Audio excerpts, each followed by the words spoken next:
To think Andhra. నేను మీ వెంకట పట్నాయక్. ఈరోజు ఎంతో ప్రతిష్టాత్మకంగా తీసుకునేటువంటి సిఏఐ సదస్సుని ఇక్కడ ఏయూ ఇంజనీరింగ్ గ్రౌండ్లో ఏర్పాటు చేయడం అయితే జరిగింది. అయితే ఈ సదస్సులోని అనేక రకాల స్టాల్స్ కూడా ఇక్కడ పెట్టడం అయితే జరిగింది. ఇందులో ప్రత్యేకంగా అరకు కాఫీ అనేది ఒక స్పెషల్. ఇది ఈ కాఫీకి నేషనల్ నుంచి ఎంతో అవార్డ్స్ కూడా వచ్చే పరిస్థితి అయితే ఉంది. అయితే ఈ కాఫీ గురించి మాట్లాడేదానికి మన దగ్గర ఉన్నారు. సార్ చెప్పండి, అంటే ఈరోజు ఇక్కడ అరకు కాఫీ ఇక్కడ స్టాల్ పెట్టారు, ఎట్లా అనిపిస్తుంది అంటారు?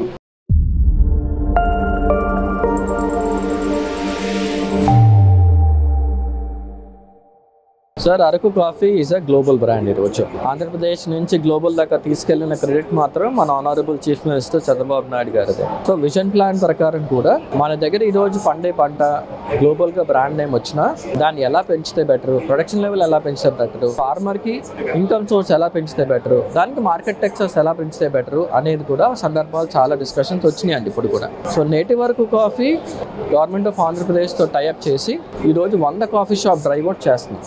దీనివల్ల 100% రూరల్ ఉమెన్కి ఎంప్లాయ్మెంట్ క్రియేట్ చేసి మన ఆంధ్రప్రదేశ్ లోగో ఉందండి, 1 ఆంటర్ప్రినోర్ 1 విలేజ్ అనే కాన్సెప్ట్లో బిల్డ్ చేసుకుంటూ నేటి వరకు కాఫీ బిల్డ్ చేస్తున్నారండి ఈరోజు. అలాగే కాఫీ అనే మాట రాగానే ఇంకొక 5 years 6 yearsలో కాఫీ అనే ఇండియన్ ప్రీమియం కాఫీ అనే మాట రాగానే అరకు కాఫీ పేరే వినిపించాలి అనే ఉద్దేశం మీదే మేము అందరూ వర్క్ చేసేది కూడా. సార్, ఇప్పుడు ఈ అరకు కాఫీ ఎన్నో నేషనల్ వైడ్గా ఎన్నో దేశాలకు కూడా ఎక్స్పోర్ట్ కూడా జరుగుతూ ఉంటుంది. అంటే సుమారు అప్పటికి ఇప్పటికి గతానికి ఇప్పటికి పోల్చుకుంటే ఎంతవరకు అభివృద్ధి చెందిందంటారు? సార్, నేను 8 ఏళ్ళ నుంచి చేస్తున్నానండి. లాస్ట్ 3 ఏళ్లలో 2.5 ఏళ్లలో వచ్చిన గ్రోత్, ఎస్పెషలీ లాస్ట్ 1 yearలో వచ్చిన గ్రోత్కి చూసుకుంటే మేము మార్చ్లో MOU సైన్ చేసామండి. అప్పటి నుంచి ఇప్పటికి 6 monthsలోనే ఆల్రెడీ 18 కాఫీ షాప్స్ వచ్చినాయి across AP. Plus growth rate, brand wise, value wise we doing 200-300% పేస్లో మేము పరిగెడుతున్నాం, గవర్నమెంట్ అలాగే సపోర్ట్ చేస్తాం. నాకు తెలిసి ఇంకొక 1.5 yearలో, అంటే బై నెక్స్ట్ ఇయర్ 2027 జనవరికి ఇప్పుడున్న ఎగ్జిస్టింగ్ బయట బ్రాండ్స్ని సూపర్సీడ్ చేసి ఆంధ్ర మాత్రం అరకు కాఫీ అనే పేరే వినిపించేటట్టు చేద్దామనే ఉద్దేశంలో మేము కూడా ముందుకెళ్తాం. మీరు చూస్తారు, అంటే ఈ స్టాల్స్కి చాలా వరకు అరకు కాఫీ అనగానే హ్యాపీగా, అంటే అది తాగగానే వాళ్ళకి ఎక్కడో తెలియని అనుభూతి కలుగుతూ ఉంటుంది.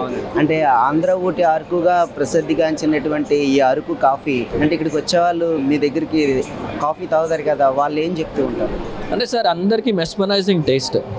ఒకటేంటంటే కాఫీ అనేది ఒక ఎమోషన్ అండి. ఒకటే గుర్తుపెట్టుకోవాల్సింది ఏంటంటే కమర్షియలైజ్గా చేసిన కాఫీ వేరు, తర్వాత ప్రేమతో ఎఫెక్షన్తో మనస్ఫూర్తిగా పండించిన పంట రైతు అంత సంతృప్తిగా పండిస్తారు ట్రైబల్ ఫార్మర్. దాన్ని అంతే కేర్ఫుల్గా మేము కూడా క్యూరేట్ చేసి రోస్ట్ చేసి ఏదో కాఫీ అమ్మాం అనే ఉదయంగా కాకుండా కాఫీని ఒక ఎక్స్పీరియన్స్గా తీసుకెళ్తున్నాం కాబట్టి ఈరోజు ఆ రిచ్నెస్ అది. ఇప్పుడు అందరూ కాఫీ సర్వ్ చేస్తారు. అరకులో ఉన్నది ఏంటి, రైతు దగ్గర నుంచి మా దాకా కూడా ఒక ఎక్స్పీరియన్స్ క్రియేట్ చేస్తుంది. దానివల్ల యూనిక్ డిఫరెన్సియేషన్. అరకు రీజన్ చాలా డిఫరెంట్, ఆల్టిట్యూడ్ నుంచి పండే పంట డిఫరెంట్, దాని టేస్టే చాలా బ్యూటిఫుల్గా. అందుకని ఎవరైనా ఏం కాఫీ తాగాము అనే సాటిస్ఫాక్షన్లో ఉంటారు. అది రిచ్నెస్ అంటారు. అరకు కాఫీ తాగటం వల్ల వచ్చే బెనిఫిట్స్ ఏంటి సార్? సార్, కాఫీ జనరల్గా has a lot of scientifical values ఉన్నాయి.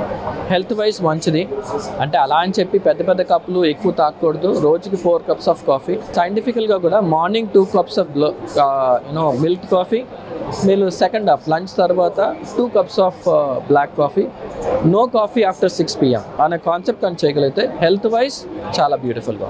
సీఎం గారు కూడా ఈ అరకు కాఫీ స్టాల్ దగ్గరికి వచ్చి విజిట్ చేశారు, ఎలా అనిపిస్తుంది మీకు? సార్, సీఎం గారు వచ్చారు అంటే ఆయనకు తెలుసు మన కాఫీ మనమే ప్రమోట్ చేయాలి, మన కాఫీ మనమే తాగాలి. అందుకని ఆయన ఎక్కడికి వెళ్ళినా సరే అరకు కాఫీ ఉందా అని అడిగి మరీ తాగుతారు. సో అది యూనిక్నెస్ సార్, ఎవరో కాదు sir, he's the second in line for the state.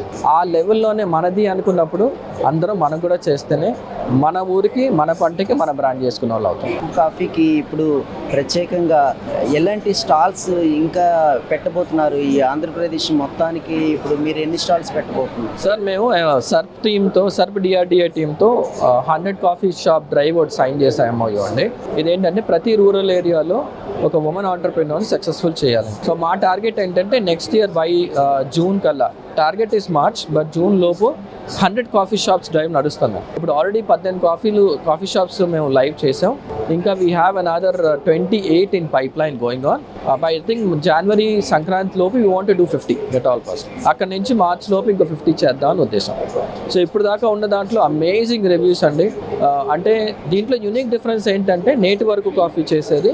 ఒక సక్సెస్ఫుల్ ఆంటర్ప్రెన్యూర్ కావాలి అంటే ఫ్రాంచైజీ ఇచ్చి వదిలేకూడదు. మా దగ్గర సీసీ కెమెరా యాక్సెస్ దగ్గర నుంచి రియల్ టైం గవర్నెన్స్ ఉందండి మా దగ్గర. అంటే ఎంత ప్రోడక్ట్ అమ్ముతున్నారు, ఏం అమ్ముతున్నారు, ఎక్కడ ఇబ్బంది పడుతున్నారు అనేది లైవ్ వచ్చేస్తూ ఉంటుంది. దాంతో ఈ యాక్సెస్ ప్రతి డిస్ట్రిక్ట్ కలెక్టర్ గారికి, పీడీస్కి కూడా ఇస్తాం. అంటే మీ నియోజకవర్గంలో, మీ డిస్ట్రిక్ట్లో ఎంతమంది సక్సెస్ఫుల్ అవుతున్నారు అంటే ఇక రియల్ టైం డేటా వచ్చేటప్పటికి చేసే వాళ్ళకి సెన్స్ ఆఫ్ ఓనర్షిప్ ఉంటుంది, చేయించుకునే వాళ్ళకి సెన్స్ ఆఫ్ ఓనర్షిప్ ఉంటుంది. అది ఉద్దేశం సార్. ఇప్పటికి ఎంత ఇన్వెస్ట్మెంట్ చేశారు సార్ ఈ కాఫీ దీని గురించి? నేటి వరకు కాఫీ నుంచి సార్ మోస్ట్ ఇన్వెస్ట్మెంట్ అంతా రైతు దగ్గర పంట కొనడమే మేజర్ ఇన్వెస్ట్మెంట్ సార్. ఆ తర్వాత అంతా మేము బ్రాండింగ్ ప్రమోషన్ చేసుకుని నిలబెట్టుకుందే సార్ మేజర్గా. ఇన్వెస్ట్మెంట్ అంటే it's rotational fund which are trying to build up on that. Thank you. అందులో ఈ కాఫీ కూడా ఒక భాగమే అనుకోవచ్చు. అంటే ఈ కాఫీ ఉండే జరుగుతున్న ఈ సిఐఏ సదస్సులో మేము సుమారుగా ఒక 100 మంది నుంచి డెలిగేట్స్ అందరూ రావడం, ఈ స్టాల్ చూడడం జరిగింది. దీనిలో మేము ఇక్కడ డిస్ప్లే చేసిన ఐటమ్స్ అన్నింటిలో స్పెషాలిటీ ఆఫ్ కాఫీ కోసం మేము చెప్పడం జరిగింది సార్. ఇక్కడ మనం చూసినట్లయితే కాఫీ ప్లాంట్ నుంచి ప్రొడక్షన్ స్టార్ట్ అయిందంతా మేము ఇక్కడ స్టేజ్ వైజ్ ఎన్ని రకాలుగా కాఫీ ఉంటుంది, దానిలో రకాలు ఏంటి, ఇవన్నీ తీసుకుని వచ్చి ఇక్కడ ఈ సదస్సులో పెట్టడం జరిగింది. చాలా మంది foreign delegates France, Russia, Germany, Japan నుంచి వచ్చి చూడటం, వాళ్ళ యొక్క కాంప్లిమెంట్స్ చెప్పడం, బెస్ట్ టేస్ట్, వాళ్ళకి టేస్ట్ కోసమని కాఫీ మిషన్ ద్వారా బెస్ట్ కాఫీ తీసుకురావడం, ఇవన్నీ కూడా చూపిస్తూ ఇక్కడ మనం డిస్ప్లే చేయడం జరిగింది సార్. దీనిలో మనకి కాఫీ ఫ్రూట్ నుంచి మనకి ఒక రకమైన ఇక్కడ arabica variety of fruit coffee ఉంటుంది, దాన్ని తీసుకుని వచ్చి అక్కడ ఫ్రూట్ పెట్టడం జరిగింది. ఆ ఫ్రూట్ని డ్రై చేస్తే చెరీ కింద, చెరీని కన్వర్ట్ చేస్తే రా కాఫీ కింద, రా కాఫీని హల్లింగ్ చేసి క్రీన్ ప్రాసెస్గా పెట్టడం, దాన్ని రోస్ట్ చేస్తే డిఫరెంట్ రోస్ట్లో ఎలా అయితే roast medium roast, high roast అని ఉంటుంది, దానిలో తీసుకొచ్చి ఇక్కడ పెట్టడం, దాని నుంచి filter coffee, instant coffee variants తయారు చేయడం, మేము దాన్ని తీసుకొచ్చి దాన్ని టిన్స్ రూపంలో, ప్యాకెట్స్ రూపంలో పెట్టడం, ఇదంతా ఇక్కడ డిస్ప్లే చేయడం. అలాగే కాకుండా కాఫీ యొక్క స్పెషాలిటీని చూపించడానికి ఫారెన్ డెలిగేట్స్కి, ఇలాగ విఐపీలకి, మినిస్టర్స్కి ఇలా చూపించడానికి ఇక్కడ ఒక గిఫ్ట్ బాక్సులు పెట్టడం, ఇదంతా చూసి మేము దానికి ఒక కాఫీ కూడా ఈరోజు రీసెంట్గా మాకు arabica NPOP certification, organic certification కూడా రావడం, ఇదంతా సీఎం గారి దృష్టికి తీసుకెళ్ళడం చాలా ఫేమస్ అనిపిస్తుంది సార్. బాగా అనిపించింది మాకు కూడా. Thank you very much.